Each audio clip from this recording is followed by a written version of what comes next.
رجال لا تلهيهم تجارة ولا بيع عن ذكر الله صدق اللہ مولانا العظیم۔ بارگاہ رسالت معاب صلی اللہ علیہ وسلم میں درود پاک کا ہدیہ پیش کریں۔ اللہم صلی علی سیدنا مولانا محمد معدن الجود والکرم وآلہ واصحابہ الکرام وابنہ الکریم وبارک وسلم صلاة دائمة سرمدا ابدا۔ عزیزان گرامی وقار، آج کی ہماری یہ تقریب تاج الشریعہ بدر الطریقہ وارث علوم اعلیٰ حضرت فخر ازہر مرشد برحق حضرت علامہ اختر رضا خان ازہری ادام اللہ اقبالہ رحمۃ اللہ تعالی علیہ کی عرس کی تقریب ہے۔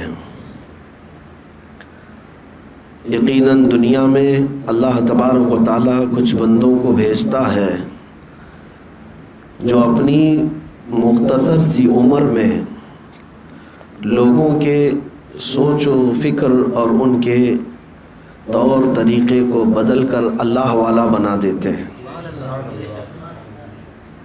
نبی اسی لیے آیا کرتے تھے کہ بھولے بھٹکے ہوئے لوگوں کو سیدھا راستہ دکھائیں۔ کفر و شرک جب بڑھ جاتا تو اللہ تعالیٰ کسی نبی کو بھیجتا، نبی دعوت دیتے اور لوگوں کو ایک خدا کی طرف بلاتے، اچھائیوں کی دعوت دیتے، اخلاق اور انہیں تہذیب سکھاتے۔ لیکن جب رسول کریم صلی اللہ تعالیٰ علیہ وسلم کی آمد ہوئی، میرے آقا کے بعد اب قیامت تک کوئی نبی نہیں آنا ہے، میرے آقا رحمت عالم صلی اللہ علیہ وسلم خاتم النبیین ہیں، حضور کی نبوت کے بعد اب کسی اور کی نبوت نہیں ہے، آنے والا کوئی نبی نہیں ہے۔ لیکن جو کام پچھلے انبیاء اکرام کیا کرتے تھے وہ کام اللہ تعالیٰ اس امت کے علماء کو دے دیا۔ رسول کریم صلی اللہ تعالیٰ علیہ وسلم کی اس امت کے جو علماء ہیں، اسی لیے ان کو وارث انبیاء کہا جاتا ہے۔ یہ انبیاء اکرام علیہ السلام کے وارث کس کام میں ہیں؟ ان کی جائیداد میں، ان کی پراپرٹی میں نہیں، بلکہ ان کے علم میں اور ان کی تبلیغ میں یہ ان کے وارث ہیں۔ علماء دین کو اللہ تبارک و تعالیٰ نے نبیوں کا کام سونپا ہے، اور ان میں بھی ہزاروں علماء میں ایک ایسا عالم آتا ہے جو مجدد کہلاتا ہے۔ مجدد کا مطلب یہ ہوتا ہے کہ ہر 100 سال میں ایک ایسا عالم دین اللہ تعالیٰ پیدا فرماتا ہے جو امت پر اور دین پر آئے ہوئے گرد و غبار کو چھانٹ دیتا ہے اور دین کا صاف چہرہ امت کے سامنے پیش کرتا ہے۔ مجدد جیسے کہ امام اہل سنت فاضل بریلوی اعلیٰ حضرت امام احمد رضا خان رضی اللہ تعالیٰ عنہ، اپنی زندگی پاک میں انہوں نے اپنے قلم سے جہاد فرمایا اور اٹھنے والے ہر فتنے کا منہ توڑ جواب دیا۔ نبی اکرم صلی اللہ تعالیٰ علیہ وسلم کی شریعت طاہرہ کی حفاظت کی اور جو گستاخیاں تھیں ان کا قلع قمع کیا، اور ایک اچھا اور سچا اور ایک صاف ستھرا چہرہ دین متین کا وہ امت کے سامنے پیش کیا۔ اسی مجدد کے خاندان میں 100 سال گزرنے کے بعد آج بھی اللہ تبارک و تعالیٰ علماء پیدا فرما رہا ہے۔ ایک بات میں آپ کو بتاؤں، جب باپ نیک ہوتا ہے تو اس کی اولاد کو اس کی وراثت دی جاتی ہے۔ آپ کو میں سورۃ الکہف کی بات بتا دوں۔ سیدنا خضر علیہ السلام اور حضرت موسیٰ علیہ السلام کے درمیان جو واقعہ پیش آیا تھا، آپ کو پتہ ہوگا، تفصیل سے نہیں بلکہ میں مختصراً یوں عرض کرتا ہوں کہ حضرت موسیٰ علیہ السلام اور حضرت خضر چلے تھے، ایک کشتی میں بیٹھے، کشتی کو حضرت خضر علیہ السلام نے جگہ جگہ سے پھاڑ دیا تھا، واقعہ آپ نے سنا ہوگا۔ اور حضرت موسیٰ سے انہوں نے کہا تھا کہ میں کوئی بھی کام کروں تو تم پوچھنا نہیں۔ موسیٰ علیہ السلام نے پوچھا کہ ایسا کیوں کر رہے ہو، یہ کشتی والا مفت میں ہمیں بٹھایا ہے۔ حضرت خضر نے بتایا نہیں، پھر آگے جا کر کے کہا اس کے بعد کوئی سوال مت کرنا۔ ایک بچے کو انہوں نے حضرت خضر علیہ السلام نے ختم کیا، اس پر بھی حضرت موسیٰ علیہ السلام نے سوال کیا تھا۔ تو حضرت خضر نے کہا اس کے بعد آخری ایک موقع ہے، اگر میرے کسی کام پر آپ نے سوال کیا تو آپ کا راستہ الگ، میرا راستہ الگ۔ ایک ایسے گاؤں میں گئے حضرت خضر اور حضرت موسیٰ کہ گاؤں والوں سے کہا کہ ہم کو آج مہمان بنا لو، آج رات تمہارے ہاں ہم قیام کرتے اور کھانے پانی کا انتظام کرو۔ گاؤں والوں نے انکار کر دیا، ہم آپ کو مہمان نہیں بناتے۔ موسیٰ علیہ السلام اور حضرت خضر جب اس بستی سے نکلے تو اس گاؤں کے کنارے ایک دیوار پرانی گری جا رہی تھی۔ حضرت خضر نے اس کو مرمت کر کے ٹھیک ٹھاک کر دیا۔ حضرت موسیٰ علیہ السلام نے اس پر بھی سوال کیا، ان گاؤں والوں نے تو ہمیں کھانا بھی نہیں کھلایا، مہمان بھی نہیں بنایا، ان گاؤں والوں کی دیوار گر رہی ہے تو ہم کیوں صحیح کریں، آپ نے کیوں صحیح کیا؟ ہر ایک کی ایک ایک حکمت تھی جو حضرت خضر نے بتائی۔ وہ کشتی کو اس لیے میں نے پھاڑ کر عیبدار کیا کہ کنارے ساحل پر ایک ظالم بادشاہ ہے جو اچھی کشتیاں دیکھتا ہے تو غصب کر لیتا ہے۔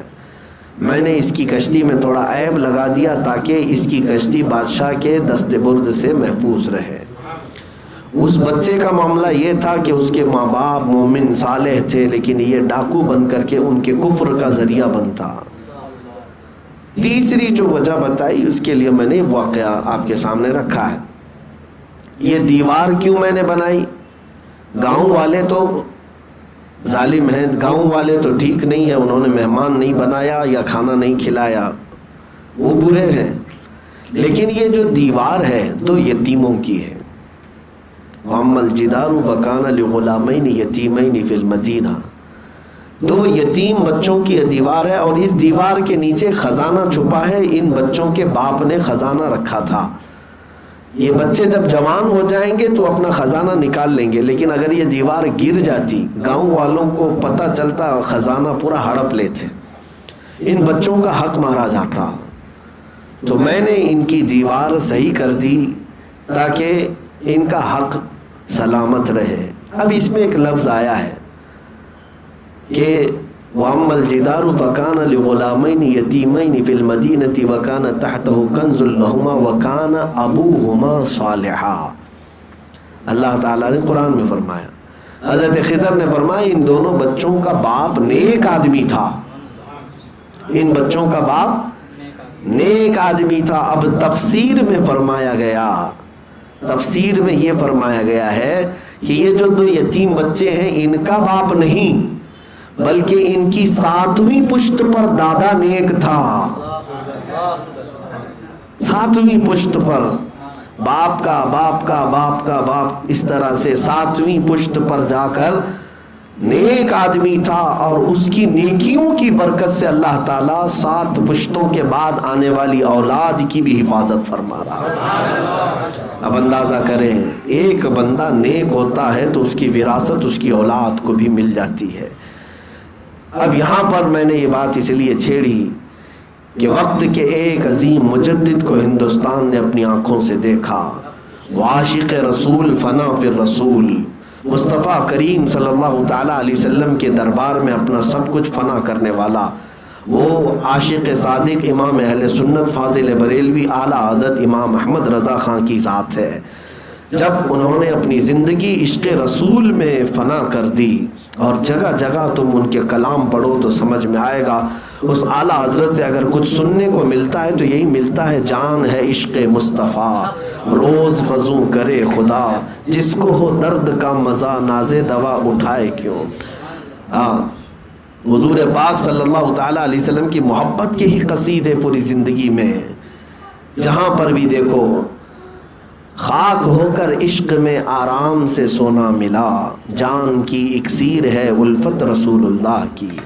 اور اپنے متعلق اعلیٰ حضرت نے جو یہ کہا ہے، جان و دل ہوش و خرد سب تو مدینے پہنچے، جان و دل ہوش و خرد سب تو مدینے پہنچے، تم نہیں چلتے رضا سارا تو سامان گیا، انہیں جانا انہیں مانا نہ رکھا غیر سے کام، للہ الحمد میں دنیا سے مسلمان گیا۔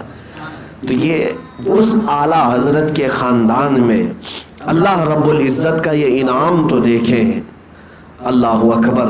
رب تبارک و تعالیٰ نے اس عاشق رسول کے گھرانے کو ایسا ممتاز کیا کہ ایسے گھرانے ڈھونڈنے سے بھی جلدی ملتے نہیں ہیں کہ جن کے باپ بھی ولی کامل ہوں. اعلیٰ حضرت کے والد علامہ نقی علی خان رحمۃ اللہ تعالیٰ علیہ وقت کے عبقری عالم دین اعلیٰ حضرت جس کی تعریف کریں وہ کہتے ہیں اعلیٰ حضرت میں میرے باپ ہونے کی وجہ سے نہیں کہتا بلکہ موجودہ دور میں اگر کوئی سب سے بڑا کوئی عالم نظر آتا ہے تو علامہ نقی علی خان ہے.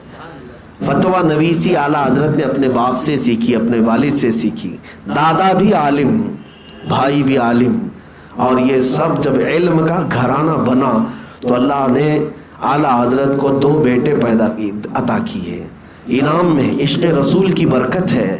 اور 2 بیٹے پیدا ہوئے. بڑوں کے بیٹے کیسے ہوتے ہیں یہ ضروری نہیں ہے, ناز و نعم میں پلے ہوئے بچے ہوتے ہیں, لیکن اعلیٰ حضرت کے 2 بیٹوں کی اگر تاریخ اٹھا کر کے دیکھو تو تمہیں جواب نہیں ملے گا دونوں کا. ایک بڑے بیٹے علامہ حامد رضا خان حجت الاسلام بنے اور دوسرے چھوٹے بیٹے مفتی اعظم ہند مصطفیٰ رضا خان. دونوں اپنے وقت کے ستارے ہیں اور ایسے چمکے پوری دنیا میں کہ ان کے بیٹوں کا کوئی جواب نہیں تھا. اعلیٰ حضرت رضی اللہ تعالیٰ عنہ کو اللہ تعالیٰ نے کتنے انعامات سے نوازا. یہ عشق رسول کی برکت تھی, عشق رسول کی برکت تھی. اپنا سب کچھ رسول پاک کی بارگاہ میں لٹا دیا. مولا کریم نے ان کو گھر بار ساری چیزیں عشق کی بدولت ایسی عطا کی کہ آپ حجت الاسلام کے علم کو اگر دیکھیں گے اللہ اکبر, ان کے علم کا مقابلہ کرنے والا اس زمانے میں کوئی نہیں تھا. ایک بار ایک مناظرے میں حجت الاسلام کو جانا ہوا تو ایک بدعقیدہ کے ساتھ ان کا مناظرہ تھا اور اس بدعقیدے کو اس بات پر غرور تھا کہ اس کو عربی بہت آتی ہے. ہندوستانی لوگوں کو عربی آتی نہیں زیادہ. اس نے کہا کہ عربی میں مناظرہ کریں گے. اعلیٰ حضرت کے بیٹے سے کہا عربی میں مناظرہ کریں گے. تو امام حضرت حجت الاسلام نے شرط قبول کر لی. کہا عربی میں آپ کی طرف سے ایک شرط, میری شرط یہ ہے کہ عربی میں ہوگا اور نظم میں ہوگا. نظم میں ہے, ایسے نہیں بولنے میں, بلکہ جو بھی کہیں گے اشعار میں کہیں گے. اور وہ بھی اشعار پر قید یہ لگائی بغیر نقطے والے حروف کے اشعار میں ہوگا. جو نظم ہم پیش کریں گے, جو اشعار ہم پیش کریں گے, اس میں ایک حرف بھی نقطے والا نہیں آئے گا. اللہ اکبر. میں سن کر کے حیرت میں ہوں. ایک جملہ آپ بنا کر کے دکھاؤ بغیر نقطے والا. یہ بھی ایک فن ہے کچھ علماء جنہوں نے حضور کی پوری سیرت لکھی ہے بغیر نقطے کے. ہاں, لیکن یہ ایک فن ہے. نعت میں یا اشعار میں اس طرح کے آنا, اب جیسے الف سے لے کر یا تک جو حروف ہیں 29 حروف, اس میں کچھ حروف نقطے والے ہیں اور کچھ حروف بغیر نقطے والے. جیسے آپ دیکھیں گے ہا پر نقطہ ہے, دال پر نقطہ ہے, را پر نقطہ ہے, سین پر ہے, صاد پر ہے, طا پر ہے, عین پر ہے, لام میم پر ہے, ہا پر ہے, نہیں ہے. یہ سب حروف جو میں نے گنایا کاف پر نہیں ہے. یہ حروف ان پر نقطہ نہیں ہے. اب جو بھی جملہ بنانا ہے انہی حروف میں بنانا ہوگا. اب اگر حضور کے لیے کہنا ہو, حضور کا نام محمد بغیر نقطے والا ہے, اللہ کا نام بغیر نقطے والا ہے, یہ تو استعمال میں آ جائیں گے. لیکن اگر دوسرے الفاظ میں آپ کو استعمال کرنا ہے تو بڑا مشکل ہو جاتا ہے معاملہ. میرے عزیزو, حجت الاسلام وہ تھے کہ جن کو اس بات پر بھی قدرت تھی, اللہ تعالیٰ نے یہ مہارت عطا کی تھی. اور دوسرے مفتی اعظم کا کیا کہنا, سرکار مفتی اعظم کے تقوی کا کوئی ثانی دکھتا نہیں. حضور تاج الشریعہ نے فرمایا ہے متقی بن کر دکھائے اس زمانے میں کوئی, ایک میرے مفتی اعظم کا تقوی چھوڑ کر. ان کا تقوی, ان کا علم, اللہ تبارک و تعالیٰ نے بے پناہ برکتیں عطا فرمائی تھی آپ کو. یہ دونوں شہزادوں کا حال ہے. اب توجہ چاہتا ہوں, اعلیٰ حضرت عاشق رسول, فنا فی الرسول, اور بڑا بیٹا حجت الاسلام, چھوٹا بیٹا مفتی اعظم. اب ان کے بعد اگر آگے ہم آتے ہیں تو حجت الاسلام کے بیٹے ابراہیم رضا خان، مفتی اعظم کی بیٹی، دونوں کا نکاح اعلیٰ حضرت کرواتے ہیں، دونوں کا نکاح اعلیٰ حضرت کرواتے ہیں، یعنی اپنے بڑے بیٹے حجت الاسلام کے بیٹے یعنی اعلیٰ حضرت نے اپنے پوتے کا نکاح اپنے پوتی کے ساتھ، دوسرے بیٹے کی بیٹی کے ساتھ نکاح کروایا، اور اس خمیر سے، ان دونوں کے اختلاط سے جو وجود دنیا میں آیا اسے تاج الشریعہ کہا ہے۔ اب آپ اندازہ کر سکتے ہیں جس کے باپ کی طرف سے بھی اعلیٰ حضرت ہوں اور ماں کی طرف سے بھی اعلیٰ حضرت ہوں، فیض ہی فیض پا رہا ہو، حجت الاسلام کا بھی فیض آیا ہو، مفتی اعظم کا بھی فیض آیا ہو، اور ان دونوں کے بعد اگر سرپرستی ملی ہو تو اعلیٰ حضرت سے ملی ہو، یہ کیا تمام چیزیں آ کر جہاں جمع ہو گئیں۔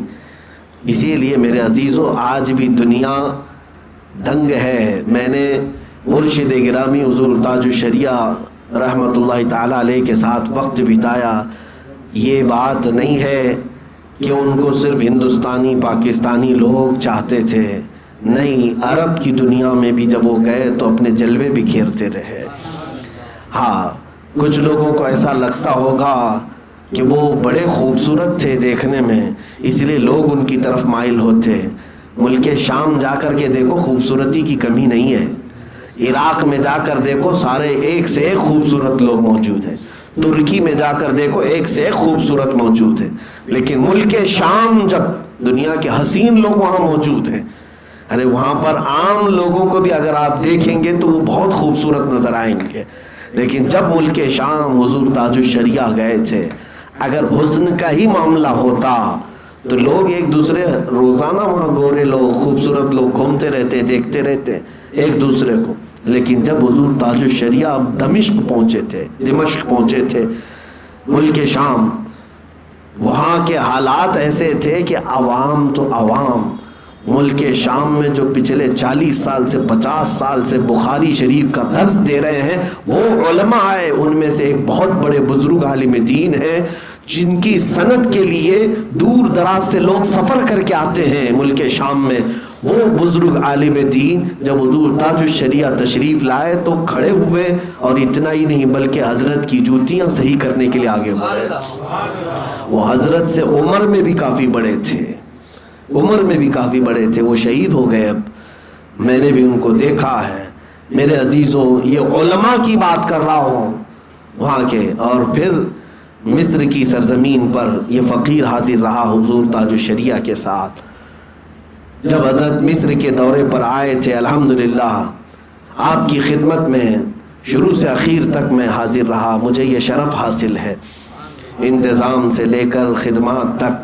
لیکن میں آپ کو بتاؤں، جب وہاں پر مصر میں کانفرنس رکھی گئی تھی، شروع میں تو ہمیں پرمیشن نہیں ملی تھی، جس ہال کو بک کیا گیا تھا تو ہال والوں نے تو یوں ہی دے دیا کہ کوئی ان کی عام تقریب ہوگی، لیکن دھیرے دھیرے وہاں کی پولیس اور سیکورٹی کو جب پتہ چلا کہ ان کے کوئی شیخ آ رہے ہیں جو ہندوستان کے بڑے ہیں، تو وہاں کی ایجنسیاں اس زمانے میں بڑی سخت تھیں، اور حکومت اس وقت حسنی مبارک کی چلتی تھی، بڑا سخت معاملہ ہوتا تھا، جاسوسی کا بھی نظام بہت سخت تھا، تو ان لوگوں نے آخر تک پرمیشن نہیں دیا، اور آخر وہ دن آیا کہ جب ہم نے دعوت دے رکھی تھی سارے علماء کو، کچھ یہاں کے کیڑے مکوڑے بھی وہاں پر تھے، ان لوگوں نے کہا یہاں بڑے بڑے لوگ آتے ہیں، تم دعوت دے رہے ہو، مصر میں جو جامعہ ازہر میں پڑھانے والے اساتذہ ہیں، استاذ ہیں،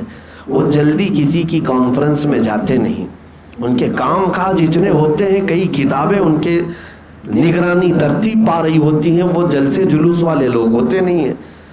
ٹھیک ہے، دعوت دے دیا تم نے، کوئی ایک دو استاد آ گئے تو ٹھیک ہے، اچھی بات ہے، ازہر کے، جامعہ ازہر کے ایک دو استاد کسی محفل میں آ گئے تو کامیابی کی ضمانت ہو جاتی ہے وہاں پر، لیکن اس پر مزید یہ کہ پرمیشن بھی نہیں، اور ہم نے دعوت 100 کو دے کر رکھا ہے ہر جگہ، لیکن وقت مقررہ جب آیا 12 بجے اس کانفرنس کو دن کے شروع ہونا ہے، طلبہ بھی تھے، اب اساتذہ کے آنے کا وقت شروع ہو گیا، صبح 10 بجے تک ہمارے پاس پرمیشن نہیں۔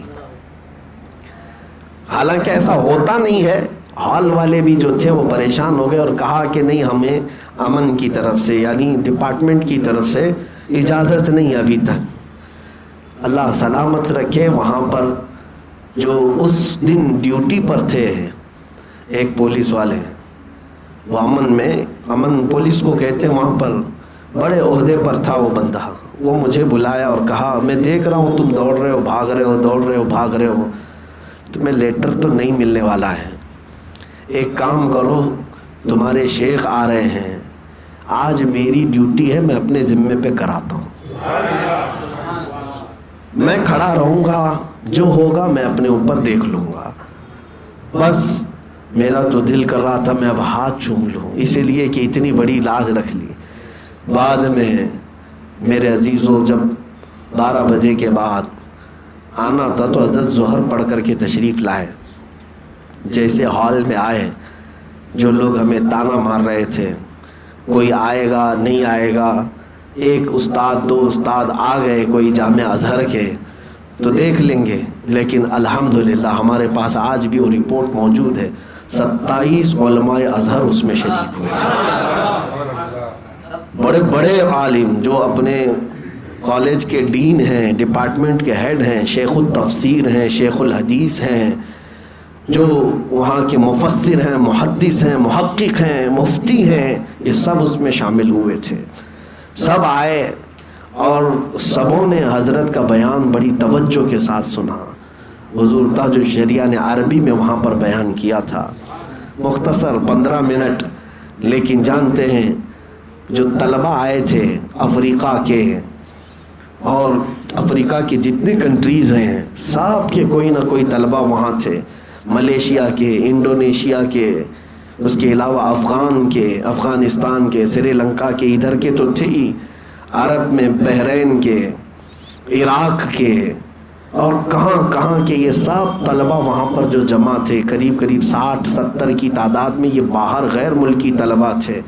اور جب حضرت وہاں سے نکلنے لگے تو میرے عزیزوں وہ لوگ علم کے ماحول میں رہنے والے لوگ ہیں۔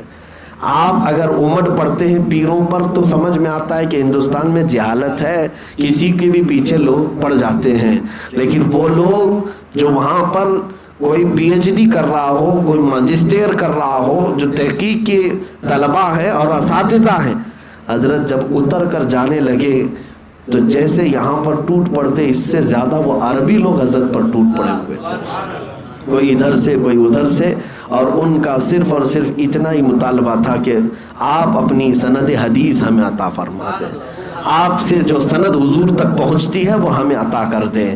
حضرت وہاں پر مجمع میں ہر ایک کا سوال سنتے رہے، اخیر میں مجھے خود حضرت نے بلا کر کے کہا سندیں منگواؤ، اور جتنے لوگوں نے کہا ہے، حضرت نے مجھے وکیل بنایا تھا، تقریباً 26 سندیں میں نے حضرت کی وہاں پر علماء کو تقسیم کیا تھا۔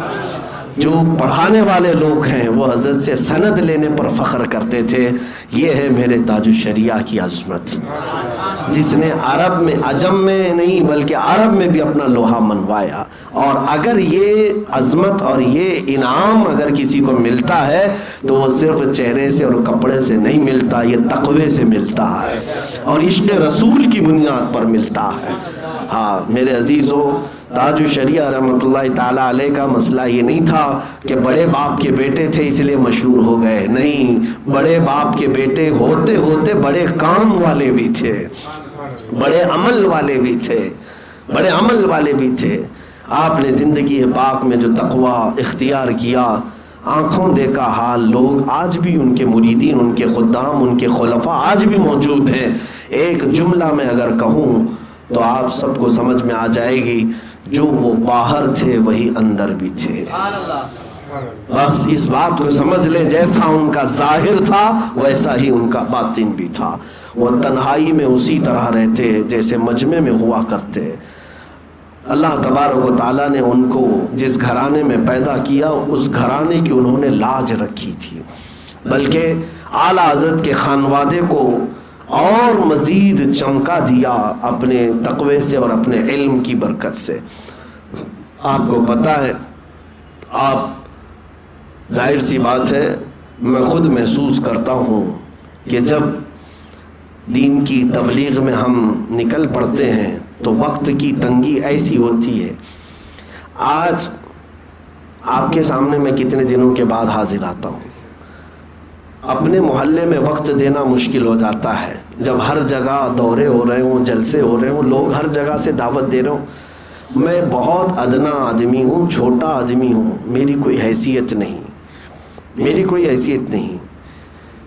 لیکن میں محسوس کر رہا ہوں مسلسل سفر کی وجہ سے آج ایسی تنگی وقت دامنگیر ہوتی ہے کہ گھر میں بھی زیادہ وقت نہیں دے پاتے, اپنے محلے میں بھی نہیں دے پاتے, اپنے شاگردوں کو وقت نہیں دے پاتے. یہ قلت تنگی وقت کی ہمیشہ ستاتی رہتی ہے. لیکن حضور تاج الشریعہ کا مقام کہاں, جن کو ہر ایک دیوانہ چاہتا تھا کہ ہمارے ادھر آئیں. کون نہیں چاہتا, اور وہ اپنی عمر کے 70ویں سال پر بھی ایسے مسلسل سفر کرتے تھے, ایسے مسلسل سفر کہ میں سمجھتا ہوں کہ 25 سال کا جوان بھی وہ سفر نہیں کر سکتا, وہ سختیاں برداشت نہیں کر سکتا. میری حالت آج, میں بنگال, اڑیسہ اور بہار جا کر کے آ جاؤں تو ہر جگہ سے آواز آنے لگتی ہے جسم سے. 12 گھنٹے بیٹھ کر کے سفر کرنا. میرے عزیزو, آج کا سفر پھر بھی بہت آسان ہے, پلین میں جانا ہے, کاروں میں بیٹھنا ہے, لیکن یہ سفر بھی ہمارے جسموں کو تھکا دیتا ہے. اور حضور تاج الشریعہ رحمۃ اللہ تعالیٰ علیہ اپنی جوانی میں جو سفر کیے ہیں وہ اتنی کشادہ گاڑیاں یا اتنی سہولیات نہیں تھیں. میں آپ کو بتاؤں, اتر پردیش میں الہ آباد میں ابھی چند دنوں پہلے 2 مہینے قبل سفر پر تھا. ایک پروگرام میں, ایک جلسے میں شرکت ہوئی اور وہاں سے پھر میں باندہ جا رہا تھا. راستے میں جس گاڑی میں ہم جا رہے تھے بڑا تنگ راستہ تھا, چھوٹا روڈ تھا. گاڑی چلتی رہی. دوپہر سے جو نکلے, مغرب کا جب وقت آیا, عصر ایک جگہ پڑھ لیا, مغرب کی نماز کے لیے ہم مسجد ڈھونڈ رہے تھے. اب ایک چھوٹا سا گاؤں اور ایک چوراہا آیا, تو وہاں ہم اپنے میپ کے ذریعے سے بھی ڈھونڈ رہے تھے کہ کوئی مسجد نظر آ جائے. تو کوئی مسجد دکھ تو رہی تھی لیکن راستہ مل نہیں رہا تھا. چوراہے پر ہم چلتے جا رہے تھے تو ایک شخص ایسی ہی نظر آیا. ہم نے اس کو پوچھا کہ یہاں کوئی مسجد ہے, تو وہ اتفاق سے وہ مسلمان تھا, وہ پہچان لیا, کہا ہاں ہے, آئیے. جب ہم آگے بڑھے تو ایک اور بندہ ملا, ایک اور لڑکا. وہ ابھی مغرب کی نماز پڑھ کر کے وہ باہر آ ہی رہے تھے. وہ ہمیں دیکھتے ہی انہوں نے پہچان لیا, کہا مفتی صاحب آپ ادھر آئے ہیں, ہم بڑے دنوں سے انتظار میں تھے ملاقات کے لیے. بڑے خوش ہوئے اور کہا کہ چلے نماز کے لیے. چھوٹی گلیوں میں سے اندر لے کر گاؤں میں چلے گئے, اور مسجد میں مغرب کی نماز کے لیے جب میں گیا, مغرب ہو کر کے 1.25 گھنٹہ ہو چکا تھا, لیکن ابھی وہ لوگ نماز نہیں پڑھے تھے. اہتمام نہیں نمازوں کا. جب کوئی آ گیا تو نماز پڑھ لیں گے, نہیں تو نہیں. اب ہم پہنچے تو جماعت سے ہم نے نماز پڑھائی. نماز پڑھنے کے بعد آس پاس کے سب لوگوں میں اس نوجوان لڑکے نے اعلان کر دیا, بتا دیا کہ فلاں مفتی صاحب آئے ہیں. سب لوگ جمع ہو گئے, بھیڑ ہو گئی. اس کے بعد جب نکلنے لگے تو بہت ضد کر کے اس نوجوان نے کہا کہ حضور آپ میرے گھر چلیں. اب وہ گھر کہاں تھا, جھاڑیوں کے اندر, نیچے پورا کیچڑ تھا, پانی بھرا ہوا تھا, اور ہم کپڑے پہنے ہوئے, رات کا اندھیرا ہے. کپڑے اٹھا کر کے پتھروں پر پیر رکھتے رکھتے گئے, اور آخر میں جانے کے بعد ایک چھوٹا سا ان کا گھر تھا, اس گھر میں اندر گئے. گرمی بھی بڑی شدت کی تھی. ایک کھاٹ جو ہوتی ہے اس کھاٹ پہ وہ لوگ بٹھائے, اور جو بھی چائے پانی پیش کیے. یہ میں اس لیے نہیں عرض کر رہا کہ میرے سفر کی کوئی سختیاں ہیں. اس نوجوان نے اس کے بعد کہا کہ حضرت آپ کو میں یہ بتاؤں کہ اس گھر پہ حضور تاج الشریعہ آئے تھے. لوگ یہ کہتے ہیں نا کہ بڑے بڑوں جگہوں پر جاتے ہوں گے, بڑے بڑے گھروں پر جاتے ہوں گے. آج چل کر کے آپ دیکھیں اس گھر میں کوئی خاص چیز نہیں تھی, لیکن اس نے کہا کہ اسی کھاٹ پر ہم نے ان کو بٹھایا. ہمارے پاس تو 5 منٹ کا وقت تھا, ہم جو ہے فوراً چائے پی کر کے نکلنے لگے تو ان کے گھر سے اندر سے آواز آئی کہ آپ کے حضرت یہاں پر پوری رات بتائے تھے، پوری رات یہاں قیام کیا تھا، آپ 5 منٹ میں جا رہے ہیں۔ دل میں ایک عجیب سی کیفیت ہوئی، یہ وہ لوگ ہیں جنہوں نے دین کے لیے ساری چیزیں برداشت کی ہیں۔ میرے عزیزوں، ہاں علماء کو، قائدین کو سہولیات دینا یہ امت کے لیے ضروری ہے۔ ہمارے اکابرین آئیں تو ہم یہ نہیں کہتے کہ بیل گاڑی میں لے کے آؤ، ہم اپنی طاقت اور استطاعت کے مطابق ان کو اعلیٰ سے اعلیٰ انتظامات میں لائیں گے، لیکن جو ہمارے اکابر ہیں یا جو ہمارے علماء ہیں انہوں نے ہمیں یہ سکھایا ہے کہ دین کے لیے اور میرے مصطفیٰ کی محبت کی خوشبو بانٹنے کے لیے جن کانٹوں پر بھی چل کر جانا پڑے تو جائیں گے اور حضور کا پرچم لہرائیں گے۔ عزیزان گرامی وقار، میں یہ بات کہاں سے چھیڑا اور کہاں پہنچ گیا سنیں، جب میں کہہ رہا تھا کہ ہمیں فرصت نہیں ملتی، وقت نہیں ملتا، تنگی ہوتی ہے جب تبلیغ کے سفر پر اور دوروں پر ہم چل پڑتے ہیں تو، لیکن ان کا حال یہ تھا کہ سال بھر ہر جگہ سے ان کو جلسہ پروگرام، جلسہ پروگرام، جلسہ پروگرام۔ میرے عزیزوں، ان کے مریدین کے برابر ابھی کسی کے مرید بھی نہیں ہیں، لاکھوں نہیں کروڑوں کی تعداد میں ہے۔ علماء بھی ہیں، مفتیان کرام بھی ہیں، بڑے بڑے لوگ ہیں مریدین میں، کتنے لوگوں کی کیا کیا معاملات ہوتے ہیں۔ آپ میں جو بات کہنے جا رہا ہوں توجہ، تبلیغی سفر اپنی جگہ پر، پروگرام ہر جگہ جانا ہے، وہاں لوگوں کا جھنڈ جو آتا ہے ٹوٹ پڑتا ہے، اسے سنبھالنا الگ، اور پھر مریدین کے شکوے شکایت وہ اپنے الگ، کروڑوں لوگ جو ہر ایک یہ چاہتا ہے کہ میرا پیر و مرشد میری رہنمائی کرے، کتنے لوگوں کی طرف سے خط آتے۔ یہ سب ہونے کے باوجود وہ حضور تاج الشریعہ دارالافتاء میں بیٹھ کر فتویٰ نویسی بھی کرتے تھے، فتوے آ رہے تو فتوے بھی لکھتے تھے، سفر بھی اپنی جگہ پر، مریدین کی رہنمائی بھی اپنی جگہ پر، اور اس کے علاوہ دارالافتاء میں بیٹھ کر کے فتویٰ نویسی بھی کرتے تھے۔ اتنا ہی نہیں میرے عزیزوں، اس کے علاوہ جو پھر مجھے سمجھ میں نہیں آتا ان کا وقت کیسے نکالتے تھے۔ اتنے تبلیغی دورے کرنے کے بعد آپ نے اپنی زندگی میں کئی کتابیں بھی تصنیف فرمائے، ایک دو نہیں، اعلیٰ حضرت کی لکھی ہوئی کتابوں کو عربی سے اردو سے عربی میں کرنا اور عربی سے اردو میں کرنا، یہ کام حضور تاج الشریعہ نے فرمایا۔ آپ کی 20 سے زیادہ کتابیں ایسی ہیں جو معرکۃ الآراء، ابحاث پر مشتمل ہے، ایسی تحقیقی ہے کہ یہ ترتیب کر دینا الگ بات ہے، ادھر سے کاپی پیسٹ کر کے بہت سارے لوگ کتابیں جمع کر لیتے ہیں، نہیں، حضور تاج الشریعہ کی جو کتابیں اس کو تصنیف کہا جاتا ہے، ترتیب نہیں، تصنیف ہے، اور ترجمہ ہے، تعریب ہے، یہ سب کتابیں لکھنے کا کب وقت ملتا تھا واللہ اعلم۔ اس کے بعد میں آپ کو بتاؤں، تبلیغی دورے، پروگرام اپنی جگہ پر، مریدین کی رہنمائی اپنی جگہ پر، فتویٰ لکھنا بھی ہے، کتابیں تصنیف بھی کرنا ہے، اس پر مزید یہ کہ ہم جب پڑھتے تھے بریلی شریف میں، جب جامعۃ الرضا میں، تو جب تک بریلی شریف میں رہتے بلا ناغہ ہمیں تحقیق کے طلباء کو روزانہ 2 کتابیں پڑھایا کرتے تھے۔ کتاب پڑھانے میں بھی وقت نکال، ایک دن اگر ہم سے تاخیر ہو گئی تو ناراض ہوتے، ابھی تک آئے نہیں بچے۔ جس کی اتنی مصروفیات ہوں وہ پھر درس و تدریس میں بھی مصروف ہے، تبلیغ میں بھی مصروف ہے، تصنیف میں بھی مصروف ہے، اور فتویٰ نویسی میں بھی مصروف ہے۔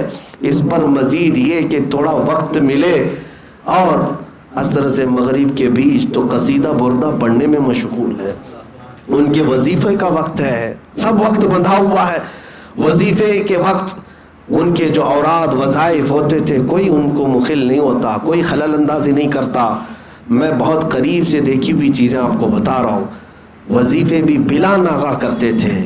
اب اس کے بعد آپ مجھے بتاؤ ان کو ٹائم کب ملتا ہوگا اپنے گھر والوں کے لیے اور پھر دوسروں کے لیے؟ کروڑوں مریدین ہیں، جلسے جلوس ہیں، کتاب لکھنا ہے، فتوے لکھنا ہے، طلباء کو پڑھانا ہے، اپنے وظیفے بھی کرنا ہے، اور پھر وقت پر مسجد رضا میں جا کر جماعت سے نماز بھی پڑھنا ہے۔ یہ نہیں ہے کہ یہیں پڑھ لیا، جماعت سے وہاں باہر نکلتے نماز پڑھتے، جب تک رہے جمعہ آپ پڑھاتے رہے۔ اور اتنا ہی نہیں، پھر اس میں سے اور وقت ملتا تو نعت رسول بھی لکھا کرتے. پورا بخشش ہے، دیوان ہے آپ کا جو بارگاہ مصطفیٰ صلی اللہ تعالیٰ علیہ وسلم نے آپ نے پیش کیا ہے. وہ نعتیں بھی ایسی ہیں کہ اس میں اعلیٰ حضرت کا رنگ صاف نظر آتا ہے. مفتی اعظم اور حجت الاسلام کی تربیت نعت گوئی میں صاف نظر آتی ہے. وہ نعتیں کب لکھتے تھے، وظیفے کب پڑھتے تھے. اس پر بھی میں مزید ایک تعجب کی بات آپ کو بتاؤں. اس پر بھی یہ وہ لوگ ہیں جن کے بارے میں قرآن کہتا ہے رجال لا تلہیہم تجارت ولا بیع عن ذکر اللہ. کچھ لوگ، کچھ مرد ایسے ہیں دنیا میں کہ دنیا کی کوئی خرید و فروخت، کوئی تجارت ان کو اللہ کے ذکر سے غافل نہیں کر سکتی. اللہ فرما رہا ہے ان کو غافل نہیں کرے گی. اتنے سارے کام جو زندگی میں ہر دن کرتے ہو، عمر کا 65واں سال یا 70 سال کے قریب پہنچ رہے ہیں. توجہ، 65 سے 70 سال کی عمر کیا ہوتی ہے، اور انہیں وہ جو اپنی 25 سالہ عمر سے میدان میں اتر چکے ہیں، ہزاروں لاکھوں کروڑوں لوگ انہیں دبا دبا دبا کر کیسا بنا چکے ہیں، لیکن 65 اور 70 سال کے درمیان جب پہنچے تو جانتے ہیں سب سے بڑے تعجب کی بات میں آپ کو بتا رہا ہوں، اتنی مصروفیات جس کے پاس ہیں. ہم تو خاک آدمی ہیں، ہمارے پاس کون سی مصروفیات، لیکن اتنی مصروفیات ہونے کے باوجود 65 سال کے بعد حضور تاج الشریعہ حفظ قرآن بھی کرنا شروع کیا. بچوں توجہ چاہتا ہوں، تمہارا ابھی کچی عمر میں بھی جذبہ شکست کھا جاتا ہے اور کہتے ہیں ارے نہیں قرآن حفظ کرنا بھی بڑا سخت ہے. وہ 70 سال کی عمر میں روزانہ قرآن یاد کرتے تھے اور سناتے بھی تھے. اور کس وقت؟ جب ان کی آنکھیں جا چکی تھیں، آنکھوں کی بینائی ختم ہوئی، اس وقت وہ قرآن حفظ کر رہے تھے. تقریباً 16 پارے تک میں جانتا ہوں کہ جب وہ قرآن روزانہ حفظ کرتے تھے اور سناتے تھے، روزانہ حفظ کرتے تھے اور سناتے تھے. علم حاصل کرنے کی کوئی عمر ہی نہیں. میرے عزیزوں، یہ تو جو ہمیں سامنے نظر آتی تھی وہ مصروفیات ہے، اور باقی جو باطن میں ان کی مصروفیات تھیں اللہ کے لیے اور رسول پاک کے لیے، وہ بیان سے زیادہ ہیں، بیان سے زیادہ ہیں.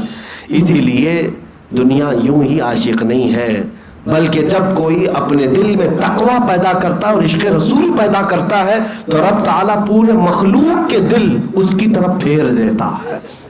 ہم نے دیکھا ہے کہ جب وہ نکلتے تھے تو ایسا لگتا تھا کہ شمع ہے اور پروانے ٹوٹ پڑے ہوئے ہیں، پروانے ٹوٹ پڑے ہیں.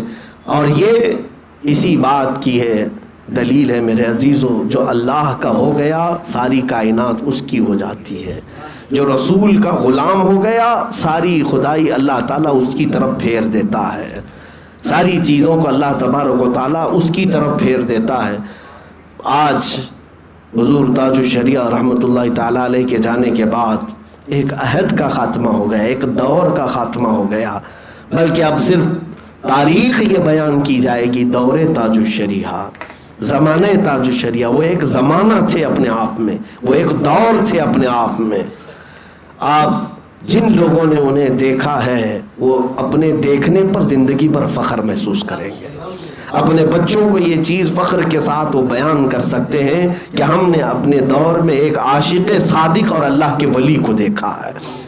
اس میں کوئی شک نہیں. میرے عزیزوں، کرامتیں بیان کر کر کے لوگ اگر یہ سمجھتے ہیں کہ ولایت کے بہت اعلیٰ درجے پر ہم پہنچائیں، میں تو یہ کہتا ہوں کرامتیں بھی صادر ہوئی بہت ساری، لیکن بڑی کرامت سب سے یہ ہے کہ شریعت پر جو استقامت ہے، حضور پاک کی سنتوں کی پابندی ہے، یہ سب سے بڑی کرامت ہے. ہاں، پیروں میں تو بہت سارے ایسے پیر آ گئے ہیں جو میں پتہ بھی نہیں ہے، وہ تو دین سے بھی بھاگے ہوئے ہیں، شریعت سے بھی بھاگے ہوئے ہیں، اور لوگ یہ سمجھنے لگ جاتے ہیں کہ پیر ہونے کے بعد شریعت کو نہیں لینا ہے، وہ الگ راستہ، یہ الگ راستہ ہے. ہاں، ایسے پیروں کے لیے ہی تو میں بار بار کہتا بھی ہوں، اے میرے عزیزو الرٹ رہو. یہ 2 نمبری لوگ ہیں، یہ ڈھکوسلا ہیں، یہ تمام دین کے قزاق ہیں، ڈاکو ہیں، جو اس لبادے میں آ کر کے لوٹ مار کرتے ہیں. اس بات کو دیکھنا، کوئی اگر ٹھوکر سے سکہ نکال کر کے دکھا دے تو اس کے پیچھے بھاگ مت جانا. کوئی اگر ہوا پر اڑ کر کے بھی دکھائے تو اس کے پیچھے پیچھے مت ہو جانا، اللہ والا ہے، یہ پہنچا ہوا ہے.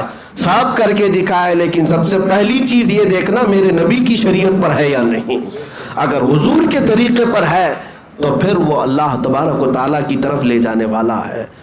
یہ ہمارے لیے معیار ہے اور کسوٹی ہے۔ الحمدللہ ہمیں اس بات پر فخر ہے کہ سرکار حضور تاج الشریعہ رحمۃ اللہ تعالیٰ علیہ کی بارگاہ میں رہنے کا اور آپ سے پڑھنے کا شرف ملا ہے۔ اور آج میں آپ کے سامنے بھی یہ کہتا ہوں کہ جو کچھ بھی اللہ تبارک و تعالیٰ نے زبان میں قوت عطا کی یا آپ کے درمیان خدمت دین کا جذبہ ہے، میں سمجھتا ہوں کہ یہ فیض تاج الشریعہ ہے۔ ان کی تربیت یا ان کی محبت اور عنایت جو آج میرے پاس ہے، یہ میرے لیے سب سے بڑی سعادت ہے۔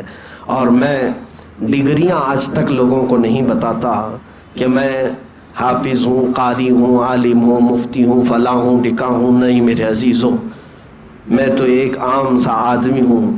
اگر کسی بات پر ہمیں اعزازی طور پر فخر میسر ہے اور سعادت حاصل ہے تو ہم یہ کہتے ہیں ہماری زندگی کے سب سے اہم دن وہ ہیں جن دنوں میں ہم حضور تاج الشریعہ کے قدموں میں رہا کرتے ہیں۔ یہ ہماری زندگی کے سنہرے دن ہیں، یہی ہماری زندگی کے اصل دن ہیں۔ اور قیامت کے دن مجھے امید ہے اللہ تبارک و تعالیٰ اگر ہماری بخشش فرمائے، میری بخشش فرمائے، تو اس نسبت کے ذریعے بخشش فرمائے گا۔ میں گندا نکما صحیح میرے عزیز بچوں جو مجھ سے وابستہ ہیں، جو میرے قریبی ہیں، میرے شاگرد ہیں یا جو مجھ سے منسلک ہیں، میں ان سب سے کہتا ہوں کہ ہو سکتا ہے میں گندا ہوں، میں برا ہوں، لیکن میرے مشائخ الحمدللہ ایسے ہی ہیں جیسے اعلیٰ حضرت نے فرمایا، کیسے آقاؤں کا بندہ ہوں رضا، بول بالے میری سرکاروں کے، بول بالے میری سرکاروں کے۔ ہم نے جس کے ہاتھ میں ہاتھ دیا ہے اس کا سلسلہ رسول پاک تک جو پہنچا، ہر اس سلسلے میں موجود ولی اپنے اپنے زمانے کا قطب رہا ہے، وہ قطب رہے ہیں، وہ ان مشائخ سے الحمدللہ ہم تک یہ فیض پہنچا ہے۔ میں آخر میں اسی شجرے پر اپنی بات کو ختم کرتا ہوں۔ رسول کریم صلی اللہ تعالیٰ علیہ وسلم کا فیض، حضور اکرم صلی اللہ تعالیٰ علیہ وسلم کا نور جو اپنے دامن میں جنہوں نے سمیٹا، وہ مولا کائنات حیدر کرار علی مرتضیٰ حضرت علی کرم اللہ وجہ الکریم سے یہ فیضان امام حسین شہید کربلا، شہید کربلا سے امام زین العابدین نے لیا، امام زین العابدین سے امام باقر نے وہ فیض اٹھایا، امام باقر سے وہ فیض امام جعفر نے اٹھایا، امام جعفر صادق سے وہ فیض امام موسیٰ کاظم نے اٹھایا، امام موسیٰ کاظم سے وہ فیض حضرت علی رضا امام علی رضا نے اٹھایا، امام علی رضا سے وہ فیض سیدنا معروف کرخی نے اٹھایا، حضرت معروف کرخی سے وہ فیض حضرت سری سختی نے اٹھایا، حضرت سری سختی سے وہ فیض سیدنا جنید بغدادی نے اٹھایا، حضرت جنید بغدادی سے وہ فیض حضرت ابو بکر شبلی نے اٹھایا، حضرت ابو بکر شبلی سے وہ فیض حضرت ابو الفرح طرطوسی نے اٹھایا، عبد الواحد تمیمی نے اٹھایا، اور وہ فیض ابو سعید حضرت ابو الحسن قرشی حکاری نے اٹھایا، اور وہ فیض پھر ابو سعید مبارک مخزومی نے اٹھایا، اور ان سے فیض سلطان الاولیاء سیدنا عبد القادر جیلانی نے اٹھایا، حضرت سیدنا عبد القادر جیلانی رضی اللہ تعالیٰ عنہ سے حضرت عبد الرزاق جیلانی رضی اللہ تعالیٰ عنہ نے اٹھایا۔ اس کے بعد یہ اولیاء کا سلسلہ آپ نے تو شجرہ میں پڑھا ہے نا، نصر ابی صالح کا صدقہ صالح و منصور رکھ دے حیات دی محیے جان فضا کے واسطے، یعنی حضرت نصر نے، ابو صالح نے، حضرت منصور نے یہ فیض اٹھایا، اور اس کے بعد حضرت محی الدین نے اٹھایا، اور اس کے بعد طور عرفان و علو و حمد و حسنہ و بہا، یہ چار بزرگ ہیں، حضرت احمد، حضرت بہاء الدین، یہ تمام بزرگوں سے یہ فیض چلتا ہوا حضرت سیدنا ابراہیم ایرجی تک آیا۔ حضرت ابراہیم ایرجی نے یہ فیض جو اپنے شاگرد میں اپنے خلیفہ میں منتقل کیا، وہ حضرت شاہ محمد کالپوی رحمۃ اللہ تعالیٰ علیہ تھے۔ کالپی شریف میں یہ فیض آیا، اور کالپی شریف کے 3 بزرگوں سے یہ فیض ہوتا ہوا مارہرا متحرہ میں شاہ برکت اللہ کے پاس آیا، شاہ برکت اللہ سے یہ فیض حضرت حمزہ عینی میں آیا، حضرت حمزہ عینی نے فیض یہ منتقل کیا اپنے خلیفہ صادق حضرت شمس الدین بدر العلا رضی اللہ تعالیٰ عنہ، اور ان سے فیض فیض اٹھایا سیدی آل رسول مارہروی رضی اللہ تعالیٰ عنہ نے. حضرت سید آل رسول مارہروی سے یہ فیض اٹھایا حضرت ابو الحسن نوری نے. اور ان دونوں بزرگوں سے اگر رسول اللہ کا فیض اور نور کسی نے اٹھایا تو امام احمد رضا خان نے اٹھایا. امام احمد رضا خان سے وہ فیض حجت الاسلام میں بھی آیا اور مفتی اعظم میں بھی آیا, اور وہی فیض مفتی اعظم نے حضور تاج الشریعہ کو عطا کیا, اور اس تاج الشریعہ کے ہاتھ پر الحمدللہ ہم فقیروں نے حاصل کیا. یہ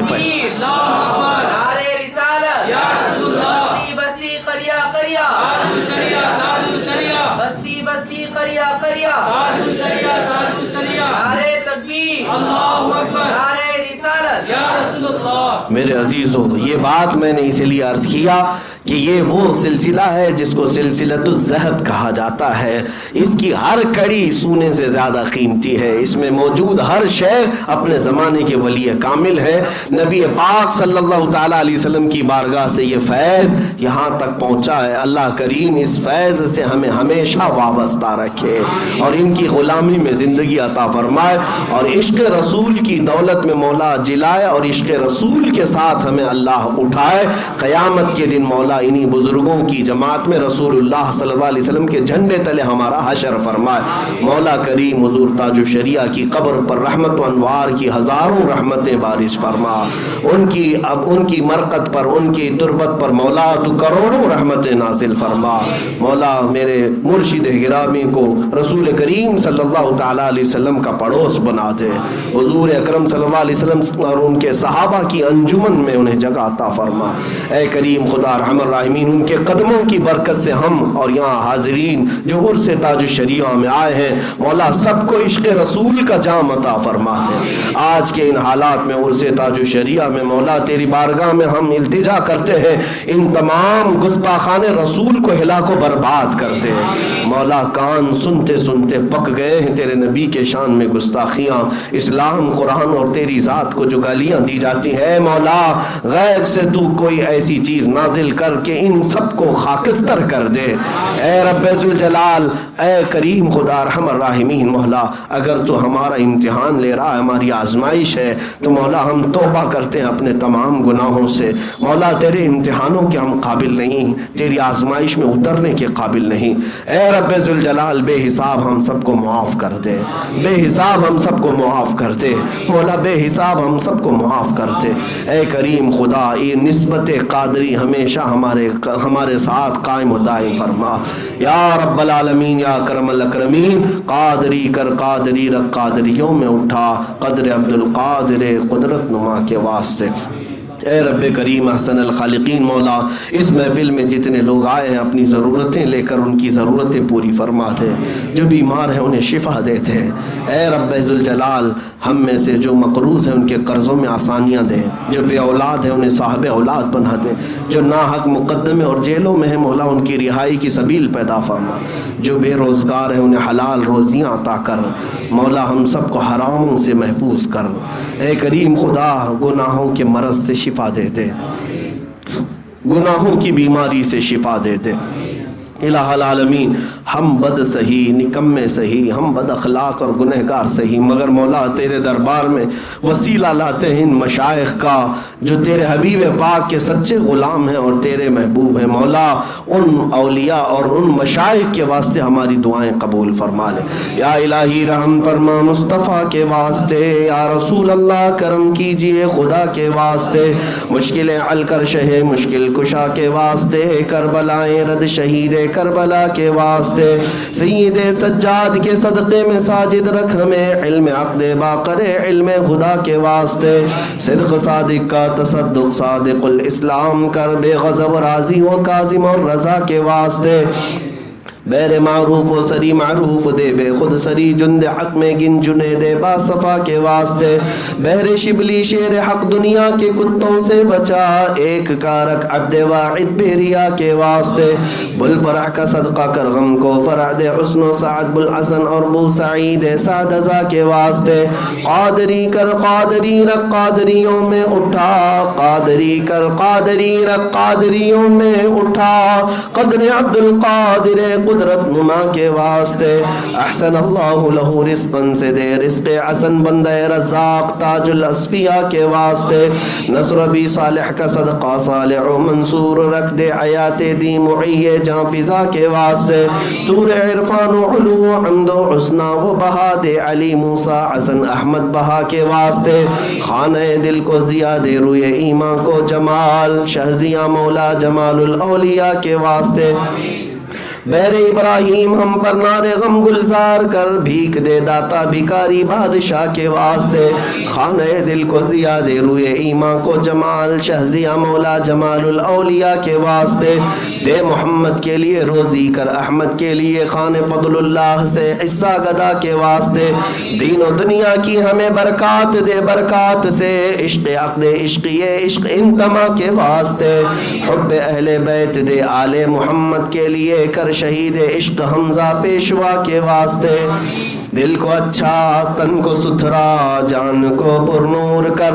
اچھے پیارے شمس دین بدر العلا کے واسطے دو جہاں میں خادم آل رسول اللہ کر حضرت آل رسول مقتدہ کے واسطے نور جان و نور ایمان نور قبر و حشر دے بالحسین احمد نوری لقا کے واسطے کر عطا احمد رضا احمد مرسل ہمیں میرے مولا سیدی احمد رضا کے واسطے حامد محمود حماد احمد کر مجھے میرے آقا سیدی حامد رضا کے واسطے سائے جملہ مشائخ یا خدا ہم پر رہے رحم فرما آل رحمہ مصطفیٰ کے واسطے یا خدا اختر رضا کو چرخ پر اسلام کے رکھ درخشاں ہر گھڑی اپنی رضا کے واسطے صدقہ ان آیا کا دے چھے عین عز و علم و عمل عفو عرفہ عافیت ہم سب گدا کے واسطے الہ شرف النبی الاکرم محمد المصطفیٰ صلی اللہ علیہ وسلم وآلہ واصحابہ واولیاء ملته وجميع المسلمين والمسلمات خاصة إلى أرواح مشايخ سلسلة القادرية رضوان الله عليهم أجمعين الفاتحة.